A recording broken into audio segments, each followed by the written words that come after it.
If you know nothing about Charlie Munger, you'll quickly understand he had a rare talent for pressing exactly where it hurts. Actually, there are 18 ways I could kill you right now. And honestly, most of us need that. Munger was the vice chairman of Berkshire Hathaway, a blunt, deeply curious, and brutally practical man, almost allergic to sloppy thinking. He collected what he called mental models, simple tools to think better, judge better, and make fewer stupid mistakes. Munger once said that 80 or 90 important mental models do most of the work in making you worldly wise, and that only a handful of them do the really heavy lifting. I'll walk through 5 of my favorites in this video, using Munger's own words. But choosing only 5 was harder than I expected, so I decided to make videos on the 40 Munger mental models I find most relevant. If there is one you want me to cover next, just let me know. I frequently tell the story of Max Planck when he won the Nobel Prize and went around Germany giving lectures on quantum mechanics.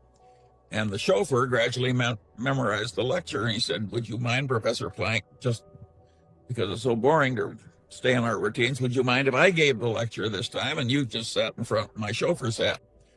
And Planck said, "Sure." And the chauffeur got up and he gave this long lecture on quantum mechanics, and after which a physics professor stood up in the rear and asked a perfectly ghastly question. And the chauffeur said, "Well," he says, "I'm surprised in an advanced city like Munich I get such an elementary question. I'm going to ask my chauffeur to reply." Well, the reason I tell that story is not entirely to celebrate the quick-wittedness of the protagonist. In this world, we have 2 kinds of knowledge. One is Planck knowledge, the people who really know. They've paid the dues, they have the aptitude.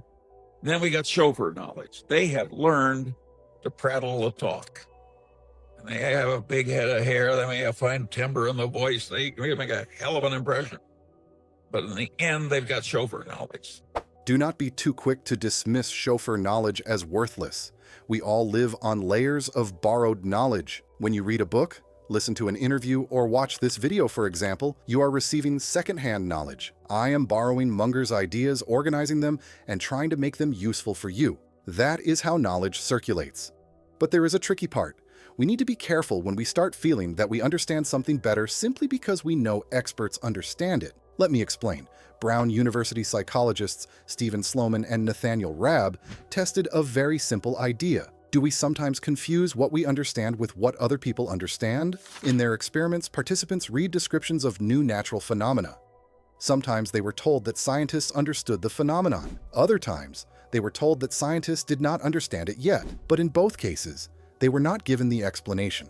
Still, participants felt they understood it better when they knew scientists understood it. Fascinating. So using or passing along borrowed knowledge is perfectly normal. But you need to keep a clear line between what you truly understand and what you only know because someone competent explained it to you. That line matters even more in investing, when the idea comes from a charismatic CEO.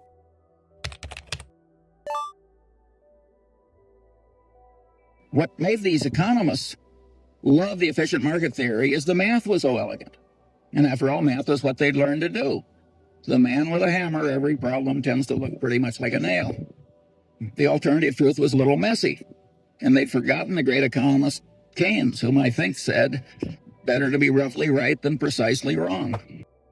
An idea instantly feels more elegant when it is backed by numbers, a theory, or a model, even when we do not understand everything behind it. Funny, right? Models and mathematics can give us a sense of control we do not really have. Think of a valuation precise down to the cent, but dependent on one fragile assumption. The cleanliness of the math makes us forget how messy the reality behind it really is. And that effect gets stronger when the idea comes from someone we see as competent. Hovland and Weiss showed as early as the 1950s that the perceived credibility of a source can influence how a message is received. So an idea can feel more solid simply because it comes from someone we consider credible. That is authority bias. So to protect yourself, remove everything around the idea that impresses you. Take away the degree, the reputation, the suit, the chart, the model. If your neighbor gave you the exact same reasoning, would you give it as much weight? And if your neighbor is a CFA or a financial advisor, try the next house over. Well, I've done so many dumb things that I'm very busy destroying bad ideas because I keep having them. And so it's hard for me to just single out one from such a multitude. I actually like it when I destroy a bad idea because I think I'm on the right. I think it's my duty to destroy old ideas. I know so many people whose main problem of life is that the old ideas displace the entry of new ideas that are better. That is the absolute standard outcome in life. Destroying your bad ideas is not a hobby you pick up when you're bored. It is a duty, a responsibility, period. And it is hard, uncomfortable work, because an old idea is never just an old idea. It contains time spent, money committed, a reputation to protect, and for some people, even part of their identity. Ziva Kunda worked on motivated reasoning, the idea that our reasoning can be shaped by what we want to believe. The moment a company enters your portfolio, it becomes something you want to defend. But bad news. The market doesn't give a damn about your personal story. Other investors don't either. Nobody owes you a reward because you spent time on a thesis, because you explained it to someone, or because it has a place in your portfolio. You don't have to defend every idea you have to the death. Try instead to kill the bad ones before they start contaminating all the others. And Charlie truly loved Costco. And I used to meet Charlie for dinner at his place maybe 3-4 times a year. And I used to play bridge with him sometimes on Fridays, the LA Country Club. And almost every time I met him for dinner, at least 20-30 minutes was on Costco. He always had a number of things to say about Costco and different nuances. Charlie referred to Costco as the ultimate win-win-win business model. So it is a business that does an exceptionally good job for all its customers. It is a business that does a very good job for its shareholders. It is a business that does a really good job for its employees. It's a business that does a very good job for its vendors. Just the entire ecosystem benefits. Okay, the guy speaking here is Monish Pabrai. He knew Charlie personally, and his investing style was heavily influenced by him. They talked about Costco all the time. Pabrai explains it well, but what Munger loved about Costco was the structure. Everyone has an interest in keeping the system going because everyone benefits. That is a very Munger way to look at a business, as an ecosystem. Costco is willing to leave value in the system to build long-term trust. It makes the system worth staying in. When everyone is happy, everyone wants the arrangement to continue. No need to overcomplicate this one. Next.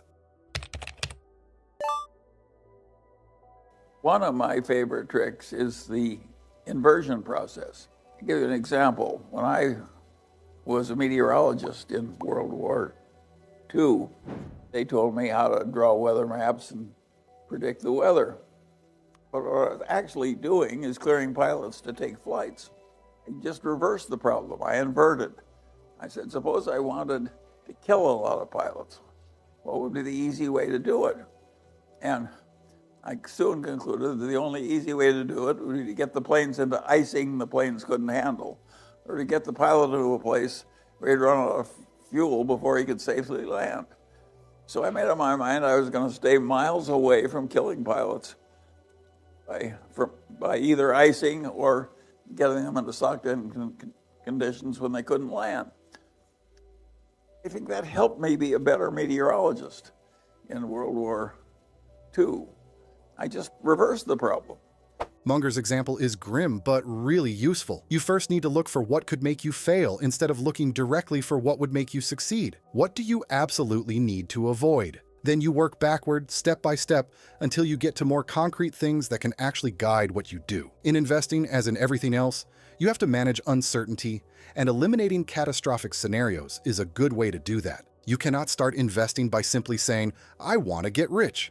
Great. So does everyone else. Start instead by asking yourself how you could screw up badly enough to end up poor. Selling too early, taking risks completely out of proportion with your tolerance, buying a business you do not understand. And I'm using investing examples here, but the inversion process works in almost every area of your life. Seriously, think about it for a second. And that is what is incredible about Charlie's mental models. They are multi-purpose. They are real tools for improving every facet of your life, or at least trying to.